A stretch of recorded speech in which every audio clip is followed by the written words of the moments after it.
Let's open with a word of prayer.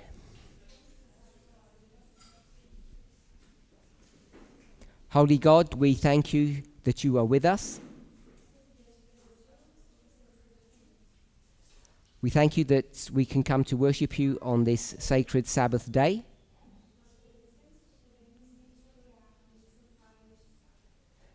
As we try to understand you, ourselves, and the enemy better,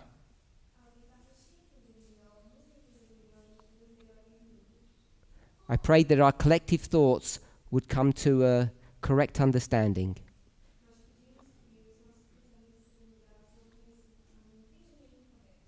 In Jesus' name, amen.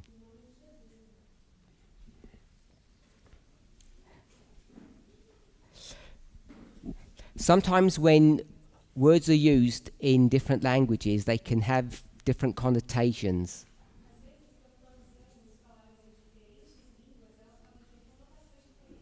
So sometimes the words that I use perhaps aren't the best ones.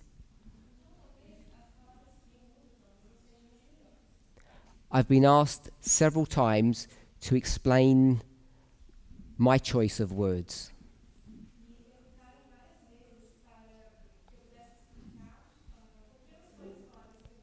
So I want to take 4 words or phrases and collectively try to come to a common understanding through the various languages that we have in our movement.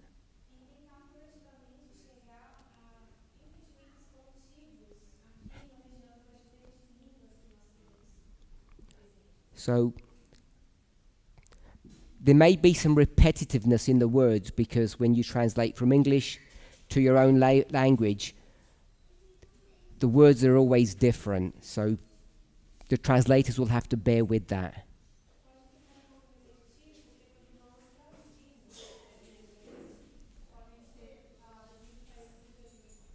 So I'm going to look at ego, self-protection, self-worth,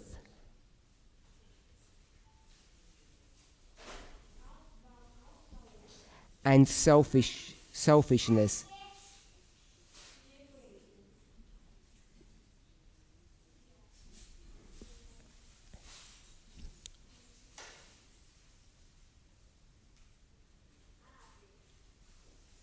So this is just my basic understanding of what these words mean.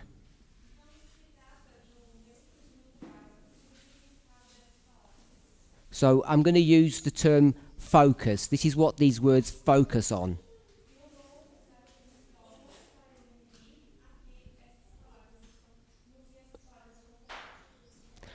These aren't dictionary definitions. I'm sure each of you, if you research the words, you might come up with slightly different nuances.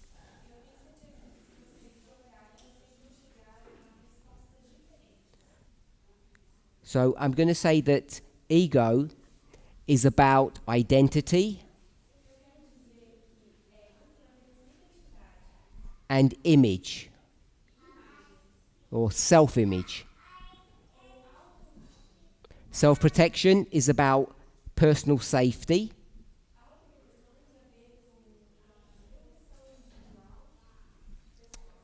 Self-worth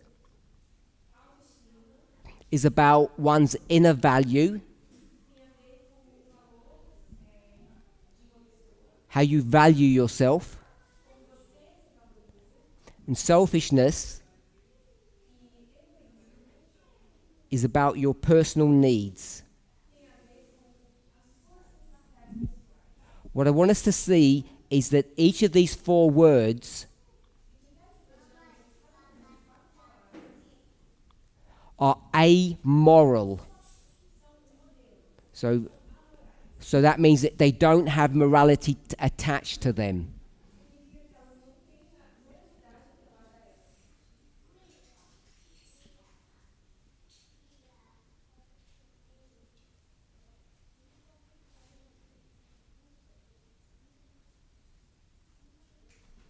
Now, each of these four words can have a negative or a positive connotation.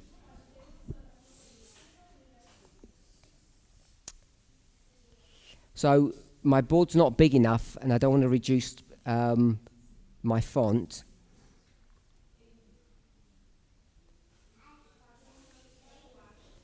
So I'm going to say that there is, I call it positive or healthy. So there's a positive or healthy form of each of these words.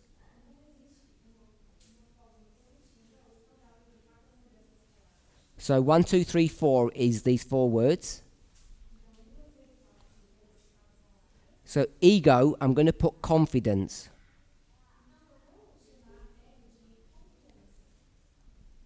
Self-protection, boundaries.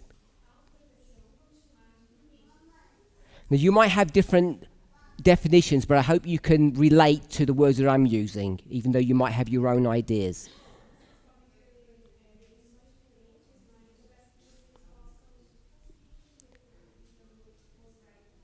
Self-respect, that's self-worth, and selfishness is self-care.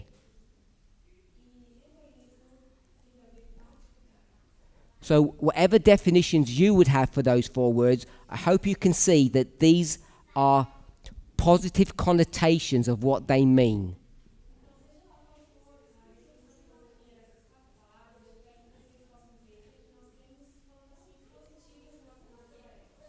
Of course, there are negative connotations as well.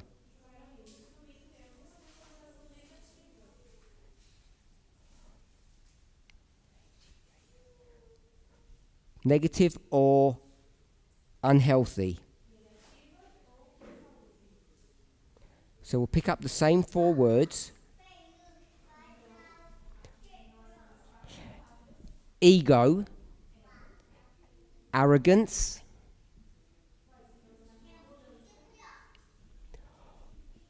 or pride. Self-protection.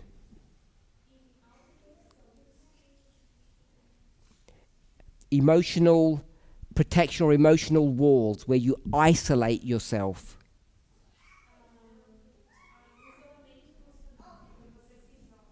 You put barriers between yourself and others. Self-worth. Depending on who you are, it can either be insecurity, or the opposite of that would be superiority. So this is your self-worth. You either think yourself less than others or better than others.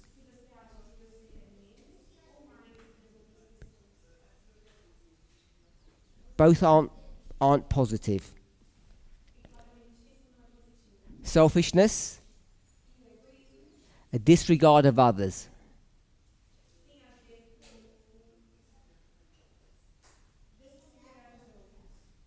So, when I spoke about selfishness, which was number 4 in our list,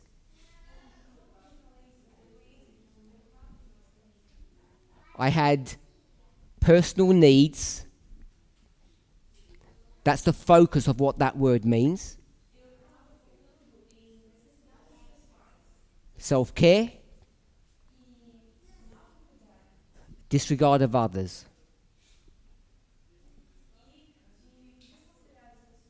So, depending upon the context of how you use these words, they can have very different meanings.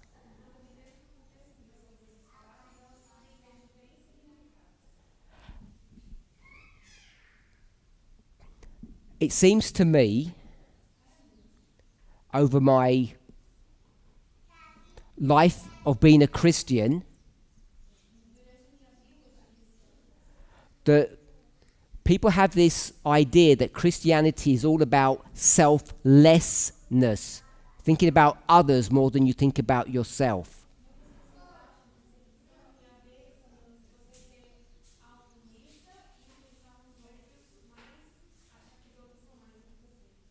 I often feel when I observe people and think about my own feelings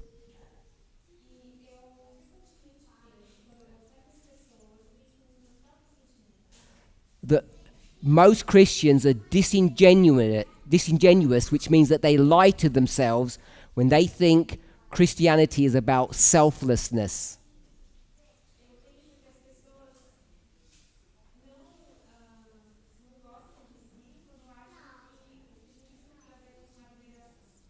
On so many levels, it's about selfishness. I'm sure that each of you started your Christian journey based upon your desire to leave this horrible place and go to a better place.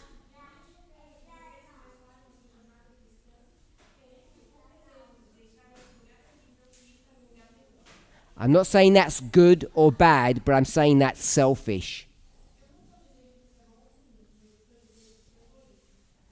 Most people do evangelism for selfish reasons. Often we want our children or our partners to come with us to this better world because they make us happy.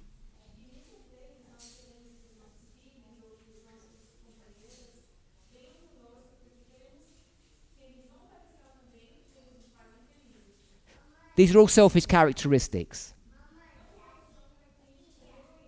And I'm not saying that they're positive or negative. So, unless anybody's got any questions or comments, I'm happy to move on from this discussion of selfishness now.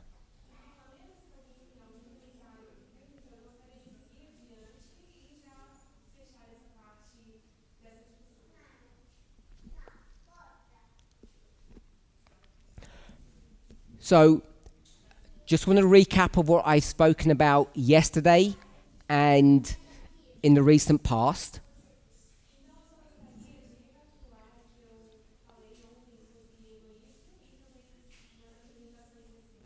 Based upon what I think is credible research and also the book, The Patriarchs.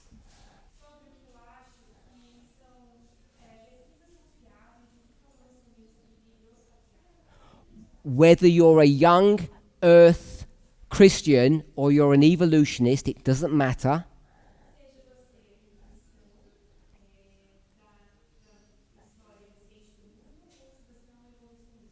Because both worldviews begin at the same point.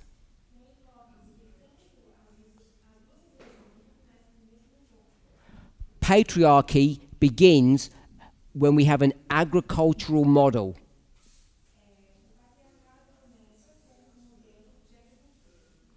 If you go to the book of Genesis, after sin, now you're going to have to work by the sweat of your brow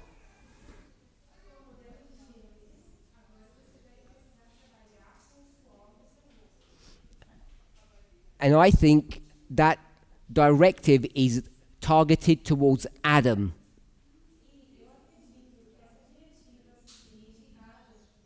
And for Eve, she has her own burdens to bear, which is having children and taking care of a family.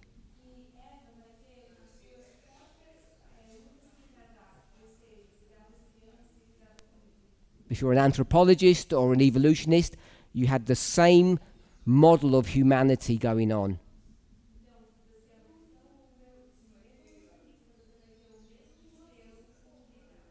So that societal model, combined with a human being's innate selfishness, creates what we call patriarchal societies. All of you think that way. What you earn, you think is yours more than someone else's. Whether you're a child, a parent, or you're in a partnership with somebody.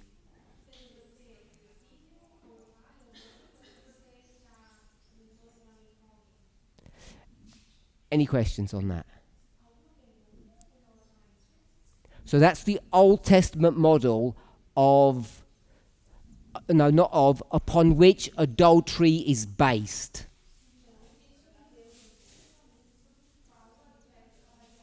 This is why women are looked upon as being the possession of somebody.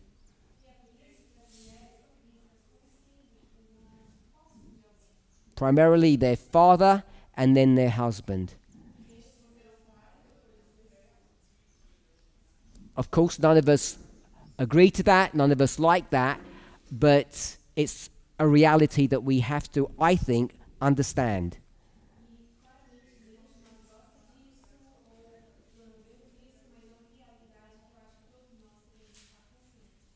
What I think is sad, that many of us in the movement, both men and women, still either live in that world or desire to live in that world.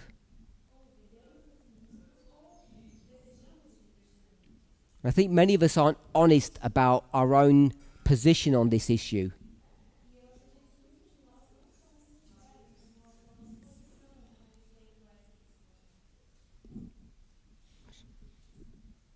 You got to. I don't know what that means. Sure.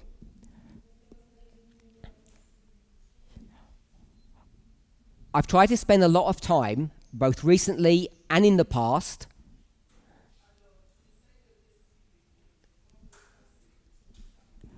to try to explain and understand how patriarchy was created or developed.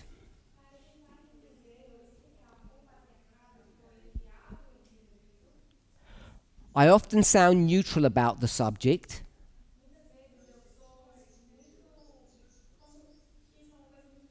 because I think we need to be objective.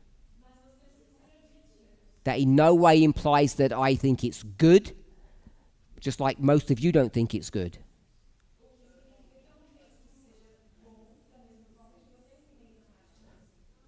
But I think it's important to understand that it wasn't directed, it's not some satanic plan.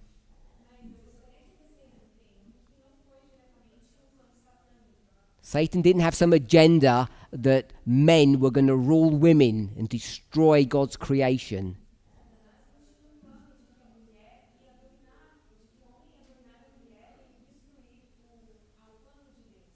Time and chance has done that. I'm not sure if you agree or not. We now claim to be radical feminists, and I'm just observing or commenting on the fact that I've observed that both men and women in our movement haven't grown much.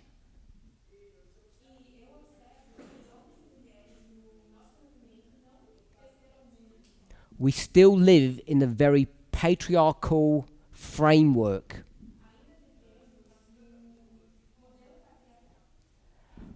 A lot of that is imposed upon us, I understand. We each of us have our own personal history, which I will call baggage.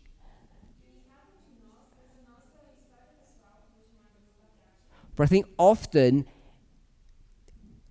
we don't think about what we do and how we behave.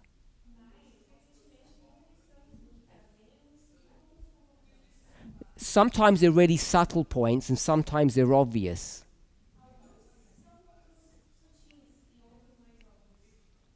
I don't know what people's thoughts are,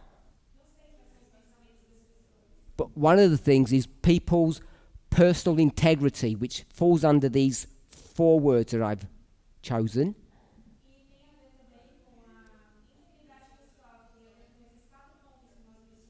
So, for instance, all of you have phones or some kind of device.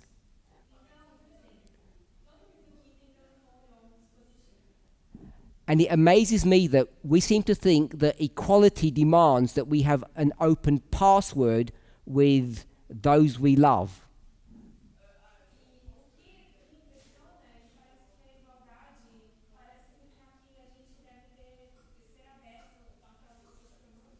That it's wrong for us to have password protected devices.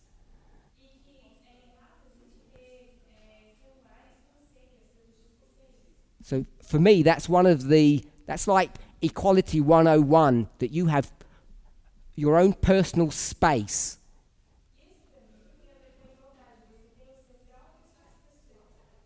That your spouse, your partner, can't invade.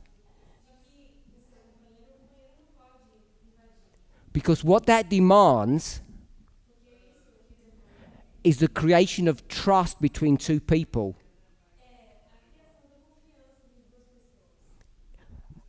Having an unlocked phone isn't transparency, it's a lack of trust between two people.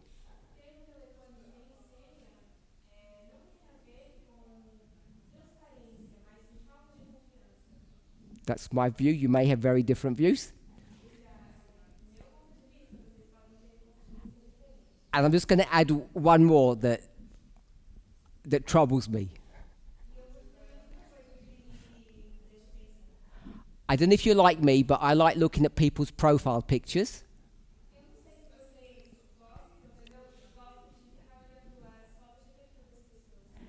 It amazes me in 2026 that I see profile pictures of married people, heterosexual couples, who don't pay attention to what they're doing when they post these pictures.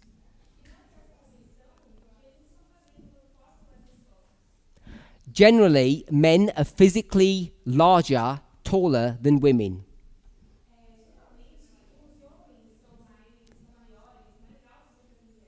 I don't know if you have the word red herring in your own languages, which means it's a distraction.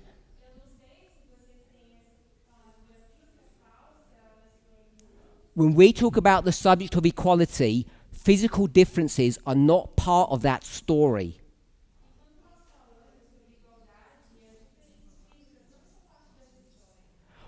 But the reality that we are physically different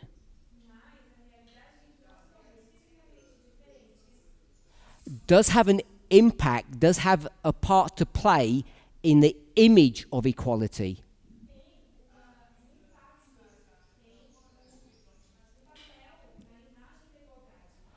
I don't know what you think, but I find it strange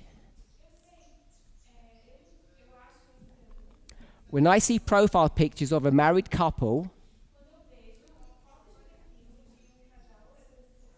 and the woman is beneath the man, looking up at him, and he's looking down at her. I don't know if you've seen profile pictures like that, but I see them often.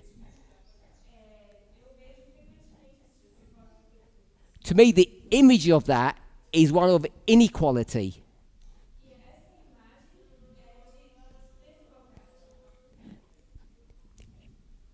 As a minimum, if you were going to make reparations, you'd have the woman higher in the picture than the man looking down upon him.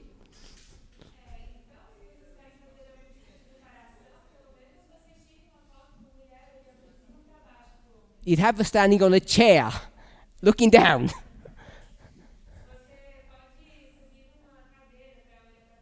Or at least the same height.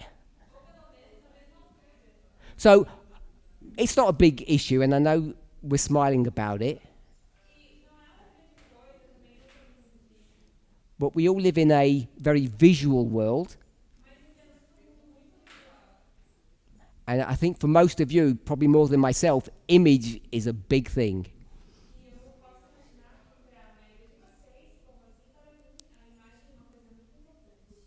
Okay, Gabriel.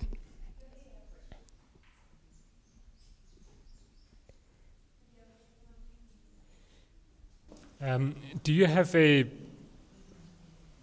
the same context, what about the fact that men are much freer or much easier with not using the clothes, for example, no shirt, shirtless, Just and 1 second. Something like this. They can't. Oh.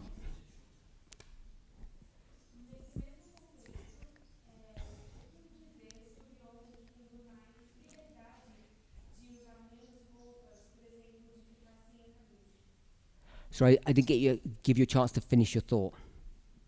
I just, as you were talking of this appearance, the image, I was wondering if you had something to say about the fact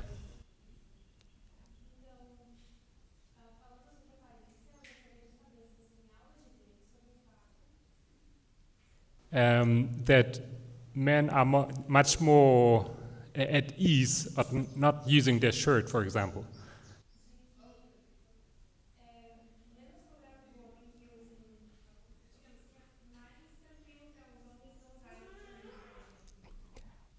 The sexualization of the female form is a huge problem in the world.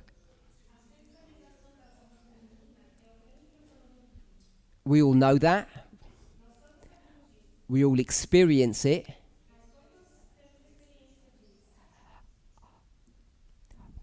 I don't know what the solution is, because we don't live in isolation from the rest of the world. So I don't think it's healthy that men and women have a very different perspective of their own bodies.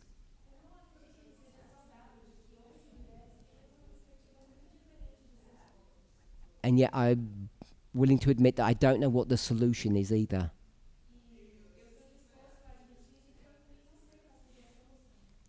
But if I read into what Gabriel said, I acknowledge that it's a problem. One that's not easily fixable.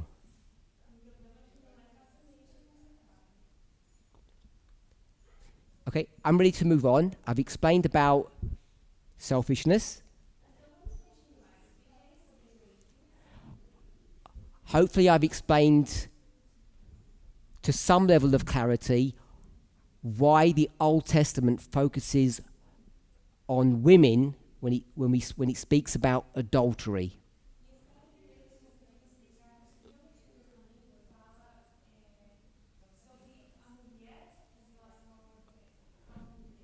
We come to the New Testament, and God is going to begin to move or to change their church.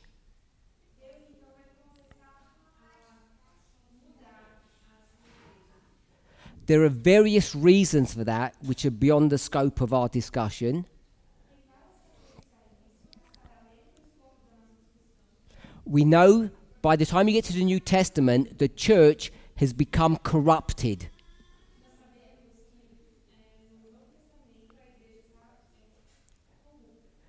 That corruption was due to several things.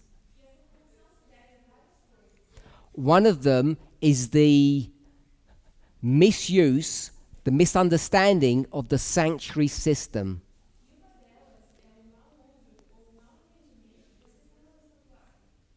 I think everybody here knows what a theocracy is.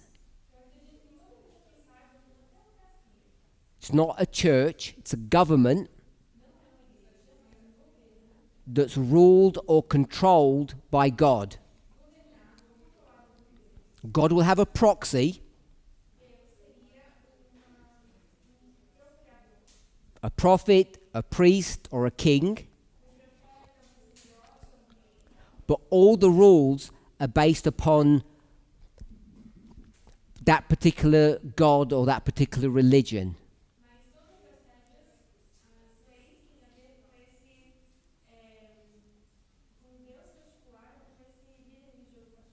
You come to the New Testament and things are going to change. The corruption of the past has to come to an end. And that means God's people, Israel, can no longer be under a theocracy. So that's one major change that's going to happen.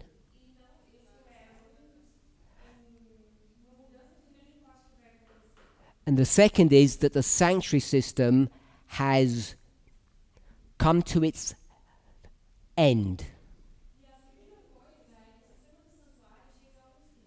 It's more of a hindrance than a help now.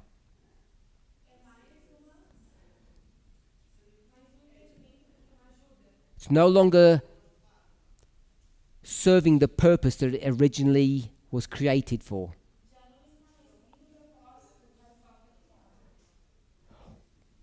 So now the church is going to be under the protection and the care of a secular government.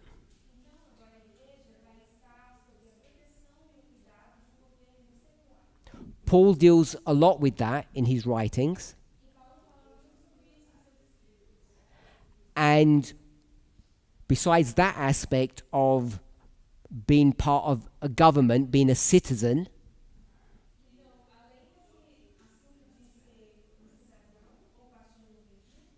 we often call it state. The religion of Israel is going to be it's going to be reassessed, it's going to be changed.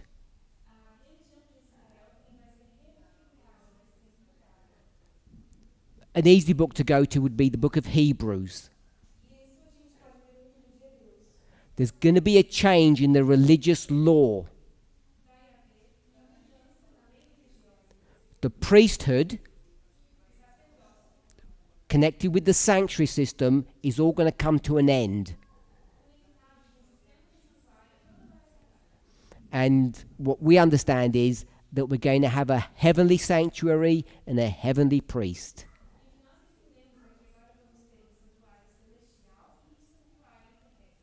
So there's going to be some really fundamental, or we would call radical changes that are occurring when we go from the old to the new.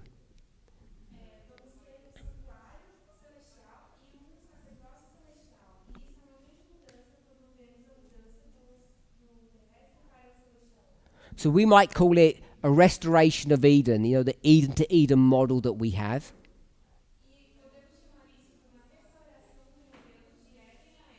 So you would expect part of that change would be about equality. Because if you go to the very beginning, men and women, Adam and Eve, have equal rights. They are equal.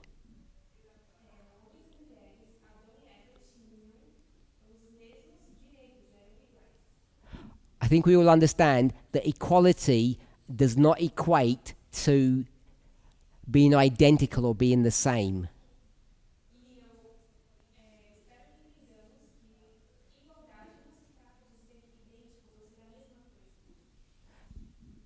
Each of us, I suspect, has our own understanding of why Adam and Eve are very different.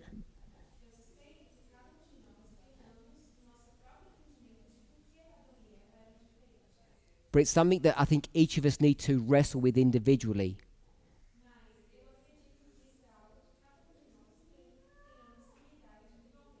But they both have the same rights. And what begins to change after what we call sin, anthropologists will call it the agricultural society,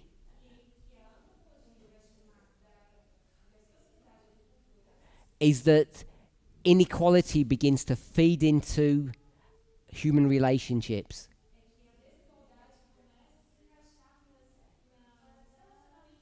It just goes from bad to worse. Jesus is going to begin to address this, and he does so in the Sermon on the Mount.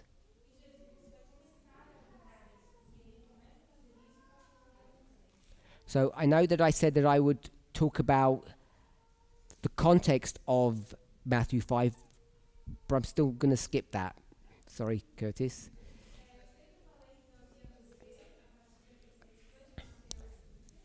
We get to verses 27 to 31. And Jesus is going to unequivocally reorientate the subject of adultery.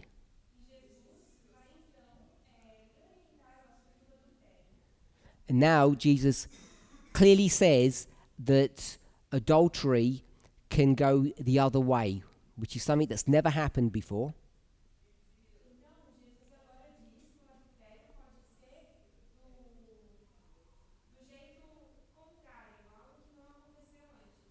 So now it's about men lusting over women.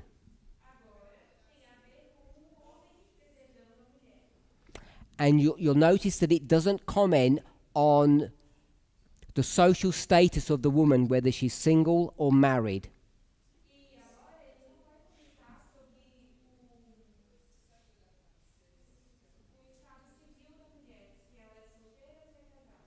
And neither does it speak about the marital status of the man, because it says anybody, any man.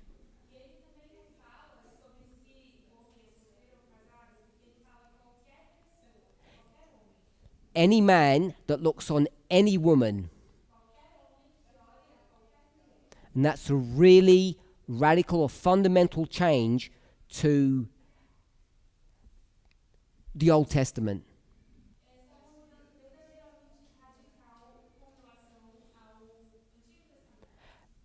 That's not just a religious change, it's a societal change. It's a change of the legal system.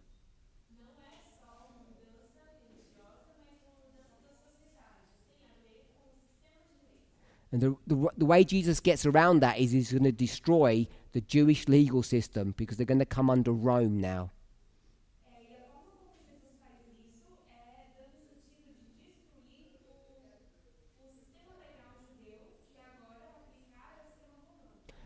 Of course, it's going to take decades for that change to happen. Because this is in the 30s or the late 20s, and the change won't happen till the 70s or 80s. It's another 50 years before the legal system is going to change from Israel to Rome.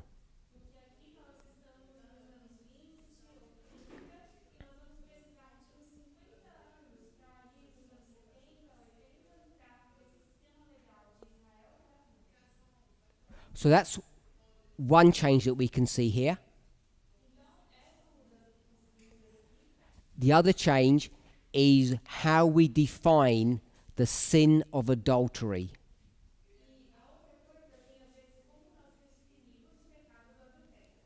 That it's not just the act, it's the thought. Now that is not a new idea, but it's just a reiteration of something that everyone back then already knew, and so do we.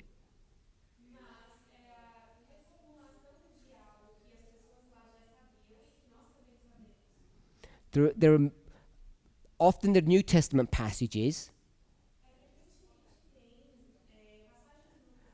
the ones that we quote, but almost all of them are based upon Old Testament concepts or ideas.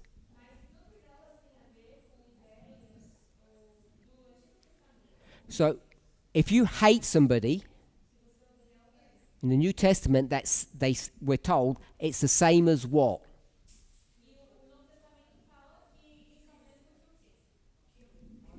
It's the same as murder. If you hate somebody, it's the same as murdering them. That's not some new idea. You can find the same principle, concept in the Old Testament.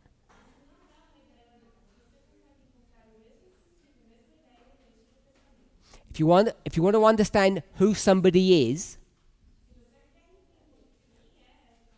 you don't look at their behavior. You look at their thoughts. So that's a New Testament concept that's developed from the Old Testament.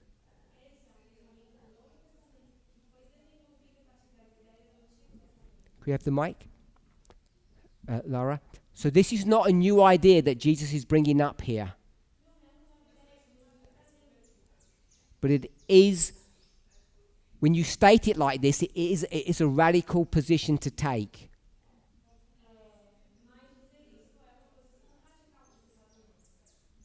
Laura. But you cannot look to their thoughts. Maybe we can hear what they say, but we cannot look to this.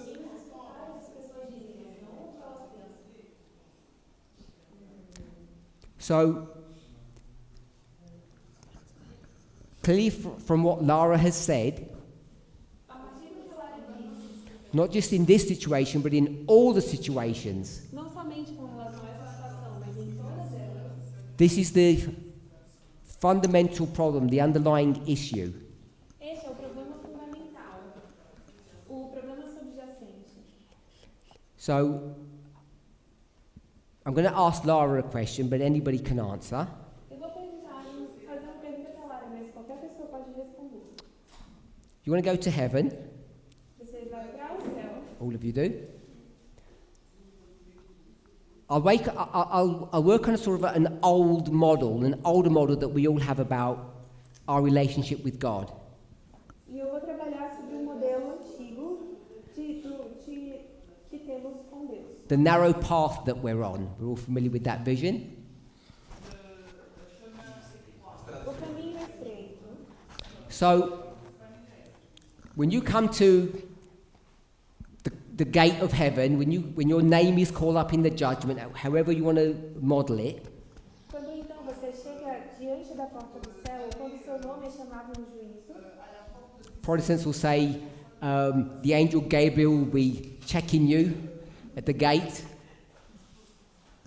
So, Protestants will say Gabriel is checking your record. And we say the judgment has begun, the investigative judgment, all of that. So, Laura, when your name gets called up, what's God going to be checking? Your thoughts or your actions? So, Laura said, you can give her the mic. Laura said her actions. Your actions, not your thoughts. My actions.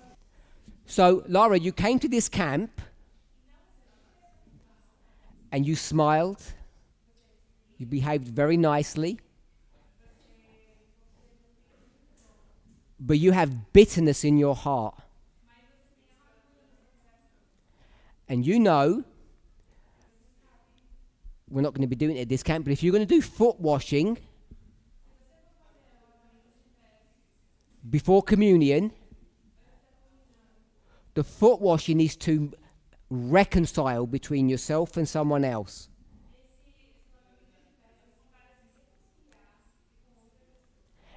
Even if you didn't slap them.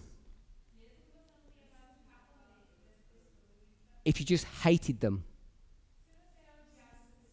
So I'll go back to ask the question. Are you going to be judged on your thoughts or your actions to get into heaven?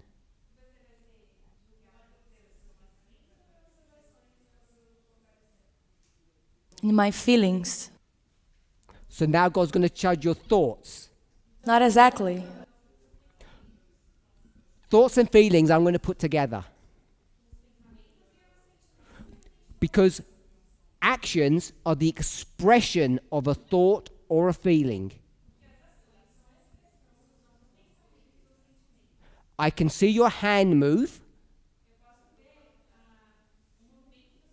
I can hear your mouth speak. And I can see your face go ugly. All of them are physical expressions of either a thought or a feeling. If you agree with that,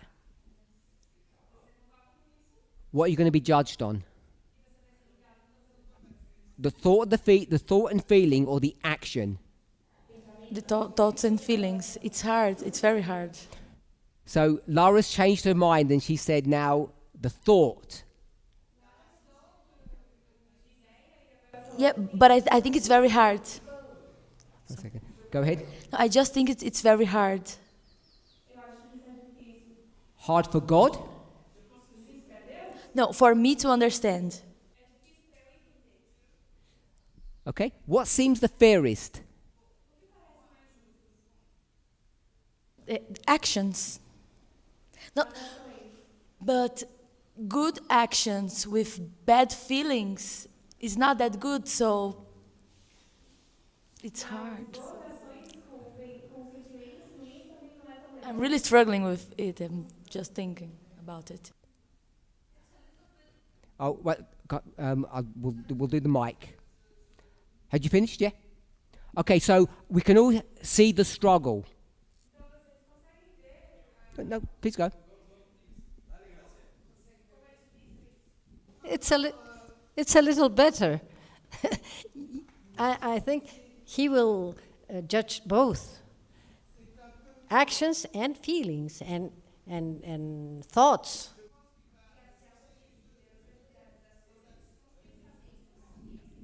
So you take the same position as Lara, you'll be judged on your thoughts and feelings.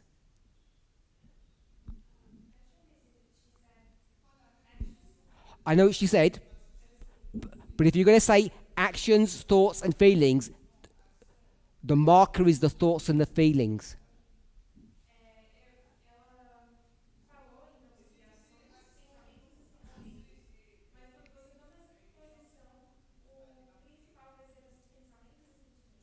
Daniel.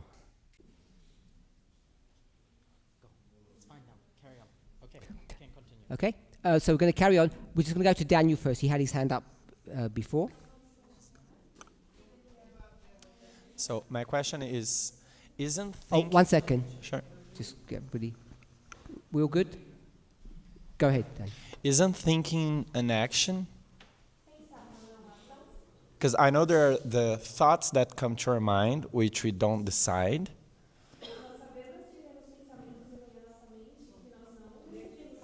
But there is the acting of thinking about something. Murmuring about something. That's an action. I want to keep it simple. Action is a physical act. Okay. So if that's the case, I would go to Matthew 21.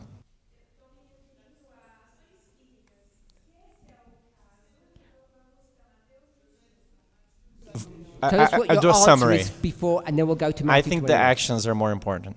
Okay. Because Matthew 21:28, Jesus tells this parable. I can summarize it, but if you want to read it. So we have the parable of the two sons.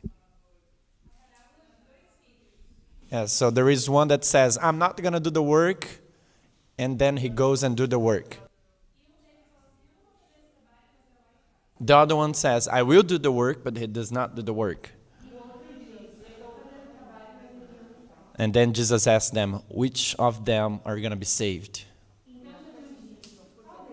And the answer is the one who did the work, even though he said he wouldn't do it.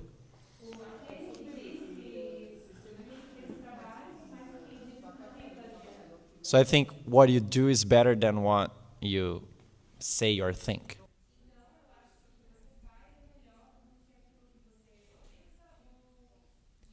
The one who said I'm not working. In his mind, he thought, I hate my dad and I hate my brother, but if I don't work, I won't get the inheritance. Yes. So he's got a really bad attitude, does the work. Is he good or bad? According to the parable. It's good. According to Jesus, it's good. According to you, is he good or bad? It's good. Evil thoughts, good actions. What's he being judged on? His actions. His actions, not his thoughts. No. Yeah, correct. Okay? So I've persuaded you from your parable. What do you want to persuade me for? That's correct. What you said is correct. Evil thoughts and good actions. Initially, you said the parable of the two sons indicates that you're getting judged by your thoughts. No, your actions. Ah, I meant actions, sorry. so this parable for you proves you're judged on actions, not thoughts. Yes.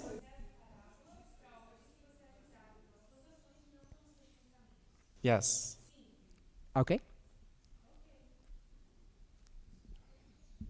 Oh, sorry, Caesar first. Caesar, yeah, sorry, I forgot. But can someone do a good action with an evil thought?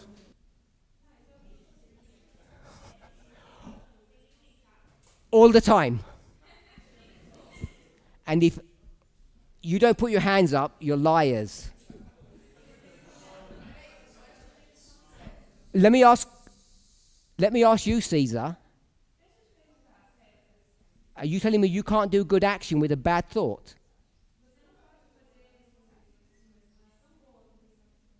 But that's hypocrisy because you are pursuing something, a selfish stuff, isn't it? That's self-interest. Too long. Okay.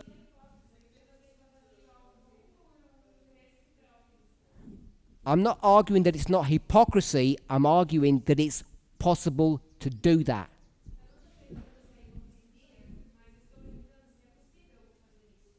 And my question is, what are you judged upon? What you think or what you do? Actions are the results of your thoughts.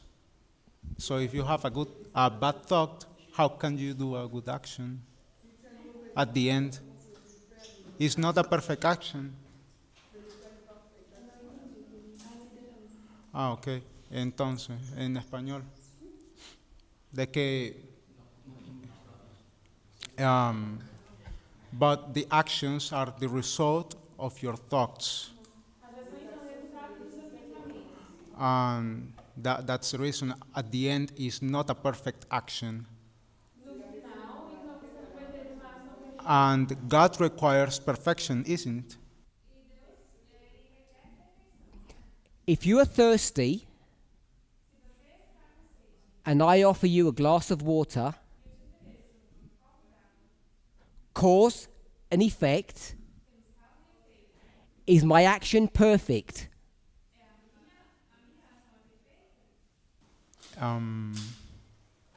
Is sufficient, I think. No, it's perfect. Yeah. You need water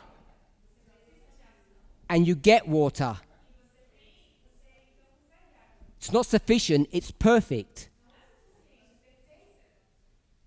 My reason for giving you the water was evil,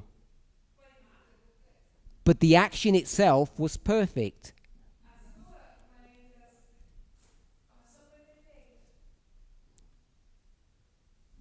Yeah, it covered my need. That's the definition of perfection. So, can you love your neighbor being self-interest?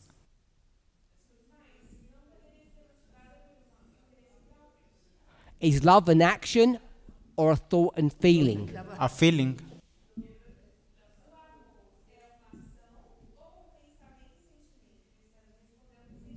What's your question? Can you love your neighbor self-interest? I mean, by you being self-interest, pursuing your own interests. My question is, are you judged if you love or hate your neighbor,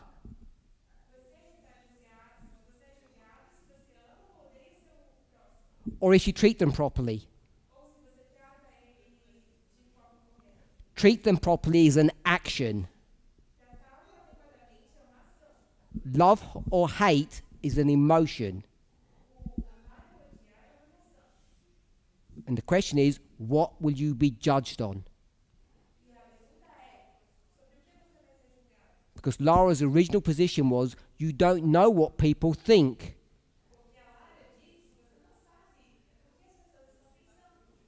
Then her second position was, but God knows. And that's where the complication comes.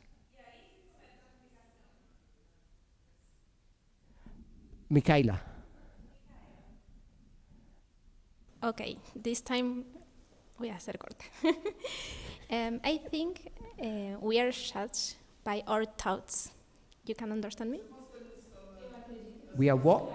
We are judged, juzgados, okay, by our thoughts, but they are demonstrated in actions in the trial. I think, okay, we are judged for our thoughts. Before you move on, you've made the same position that Caesar made.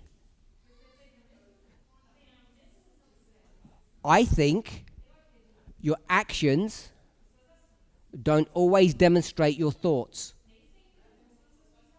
So I disagree with that position. But what actions matters is the question. I think we are pushed according to the dispensation.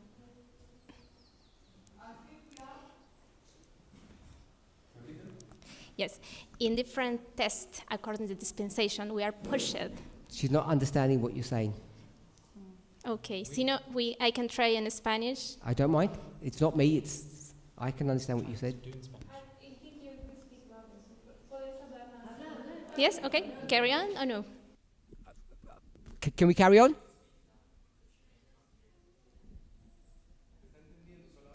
Okay. That microphone isn't for us. That's what the problem is. They can't hear your voice. Okay, I try again. Try again. Okay. I think we are judged by our thoughts, but they are demonstrated in actions. So, what actions matters?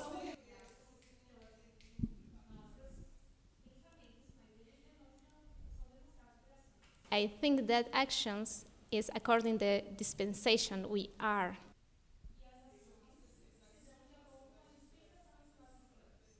For example, you name something super simple about the profile picture.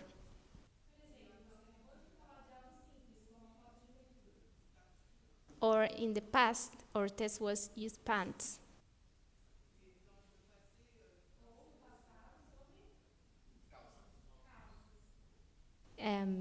So I think God knows our thoughts.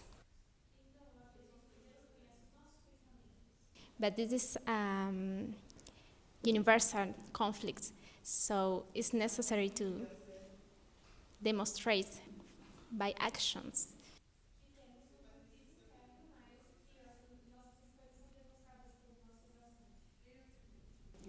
Yes, I think maybe my idea is complete, but I have more explanation if you need.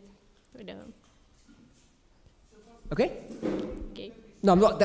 I've got your point. I'm not saying no. Okay, carry on. Eu entendi o seu ponto. Okay. We've run out of time, so this will be the last point. I'm sorry, Pedro. Oh, yeah. In Revelation 13, we're told about the mark of the beast. And one of the themes that comes out from that is that the beast is going to place the mark on whether you believe in what the beast is propagating,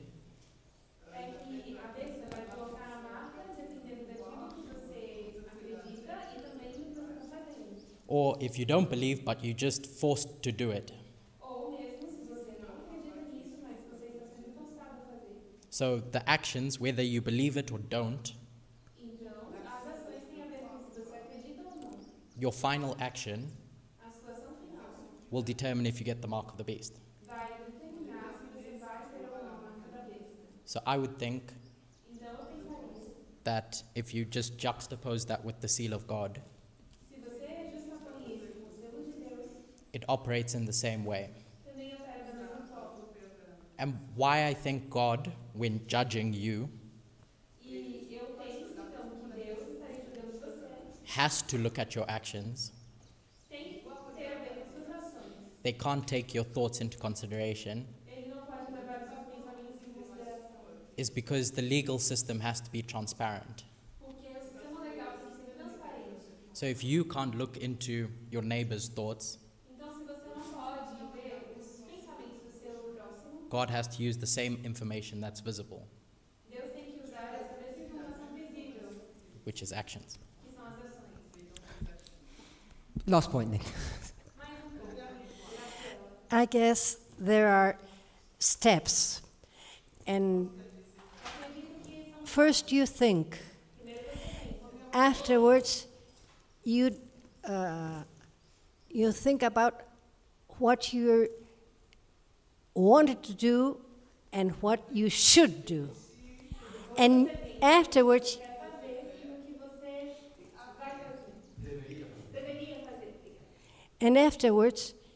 you decide. So according to that, you act.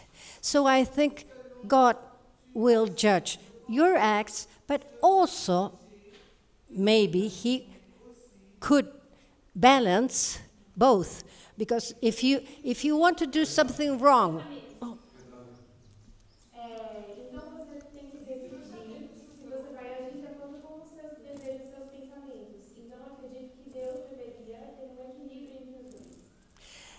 because if you self-control and you don't act what you shouldn't, Então se você tem domínio próprio e decide não fazer aquilo que você não deveria, although you thought something evil, mesmo que você tenha pensado em algo mal, you afterwards did what you should. no fim das contas você fez o que deveria ter feito. And if you act something evil, Mas se você tem uma ação ruim, although you thought you shouldn't, mesmo com o pensamento de que você não deveria ter feito isso, and you act it, then it will be different. Let me stop you. Yes. What are you getting judged on? What are you getting judged on? Your action or your motivation? I guess God will balance both. Because He, If I do something good for the wrong reason, will I get into heaven or not? I guess He knows us so much. We can't do God knows us. I'm asking you from a legal perspective, if you do the right thing for a very bad reason, will you get in? I guess we will the result, the ultimate result, It's a yes or the no. last result will be the one who will be judged. But You've got to We answer a will be simple question with a simple answer. well, okay.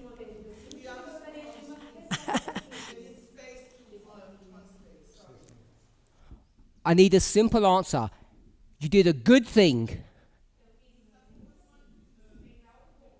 for a bad reason. Acts will be the last one. Do you get to heaven or not? Acts will be the last result.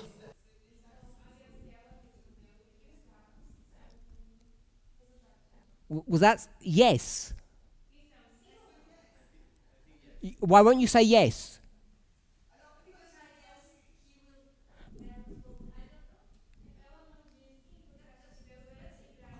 I'm asking you to balance it, not God.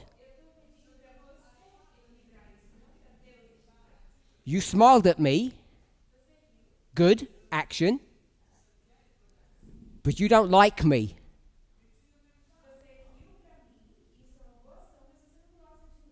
What will be the result? Success or failure?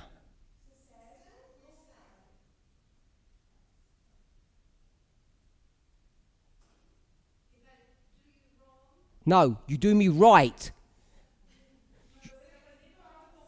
That's the point. You do right even though you don't like me.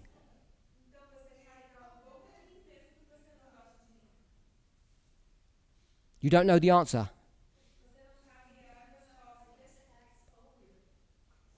Oh, so yes, acts only. There is no balance here.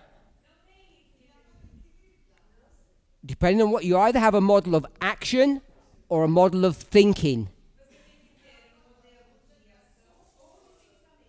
You can't balance the two. We've run out of time. I know people still have questions. Let's close this prayer.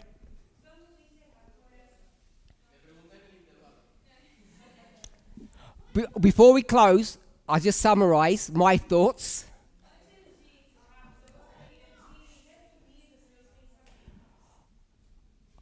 Even though Matthew chapter 5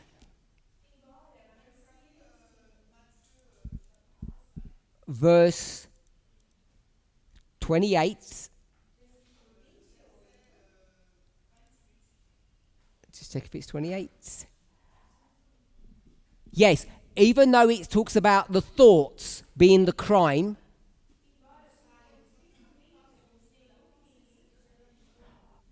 I think what you get judged on are your actions, not your thoughts.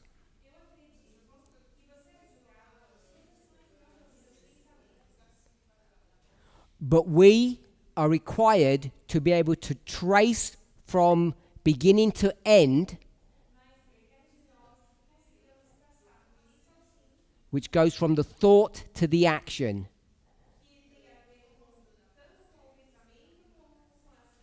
But the criminality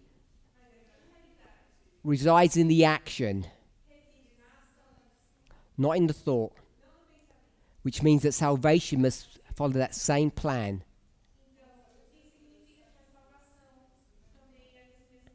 I acknowledge that several people don't agree with that. So I'll leave for us to discuss that until we're all persuaded. And do that quickly, in all honesty. Because as a movement, we need to come to an understanding of what we will be judged on, thoughts or actions. Because it becomes important as new light comes upon us, as the message develops.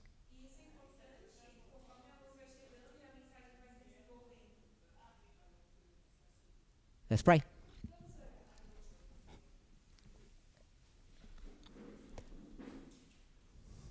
Holy God, we thank you that we can talk with one another, that we can investigate your word, and that we can change our minds, that we can be persuaded, and that we would be humble enough to acknowledge our wrong ideas, our wrong thoughts.